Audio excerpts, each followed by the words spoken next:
திருமகள் TV பல்சுவைகள் படைக்கும் பாசறை. பெரும்பாலும் எம்ஜிஆர் படங்களில் பாடல்கள் அனைத்தும் ஹிட் ஆகிவிடும். அவரின் இந்த பாடல் சரியில்லை என்று எந்த பாடலையுமே சொல்ல முடியாது. அப்படி படகோட்டி படத்தில் அமைந்த அத்தனை பாடல்களும் சூப்பர் டூப்பர் ஹிட் அடித்தது. படத்தில் அமைந்த மொத்த பாடல்கள் 8. அந்த 8 பாடலுக்கும் ஒரே கவிஞர் வாலி. மெல்லிசை மன்னர்கள் இருவருமே இசையமைத்த பாடல்கள் தான் இந்த படத்தின் பாடல்கள். இப்படிப்பட்ட படத்தில் ஒரு குறை இருந்ததாகவும் அதை எப்படி நிவர்த்தியானது என்பது பற்றியும் ஒரு தகவல் சமூக வலைதளத்தில் வைரலாகி வருகின்றது.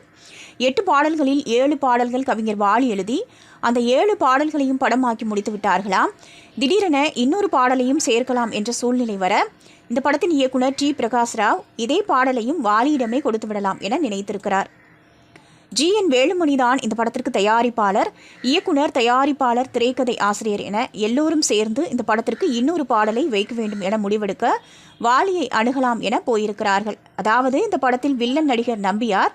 இதில் நம்பியாருக்கு ஒரு ஆசை நாயகி இருக்கிறார். அந்த ஆசை நாயகி வில்லன் நடிகர் நம்பியார் முன்னாடி ஆடும்போது நம்பியாருக்கு எம்ஜிஆரின் காதலியாக வரும் சரோஜா தேவி மீது கவனம் திரும்புகிறது. அதனால் இந்த ஆசை நாயகி ஆடி பாடும்போது நம்பியார் மது போதையில் ஆடுவது ஆசை நாயகி அல்ல, சரோஜா தேவிதான் என நினைக்க வேண்டும். இதுதான் அந்த 8வது பாடல் காட்சிக்கான சூழல். ஏற்கனவே 7 பாடல்கள் நடந்து முடிந்துவிட்டது. அதனால் கடைசியாக 8வது பாடல் வேண்டும் என தீர்மானம் செய்கிறார்கள். அதனால் வாலியை பார்க்க செல்ல அங்கு வாலிக்கு கடுமையான ஜுரம். இப்படிப்பட்ட சூழலில் இருக்கும்போது உடனடியாக பாடல் வேண்டும் என சொல்லியிருக்கிறார்கள். ஆனால் வாலியோ தன்னுடைய சூழ்நிலையை சொல்லி இந்த நிலைமையில் எப்படி நான் அந்த ரொமான்டிக்கான பாடலை கொடுக்க முடியும் என்று கேட்டிருக்கிறார். ஆனால் படக்குழுவும் அடம் பிடித்திருக்கிறது. இதனால் வாலி இந்த ஒரு பாடலை மட்டும் வேறு யாரையாவது வைத்து எழுதி கொள்ளுங்கள் என்று கூற இது படக்குழுவுக்கு பிடிக்கவில்லை. ஆனாலும் அவர்கள் விடவில்லையாம். ஏனெனில் 7 பாடல்களையும் எழுதியவர் நீங்கள். 8வது பாடலை வேறு ஒருவர் எழுதினால் டைட்டிலில் பாடல்கள் என வரும்போது அது உங்கள் பெயருக்கு தான் கேடு என கூறியிருக்கிறார்கள்.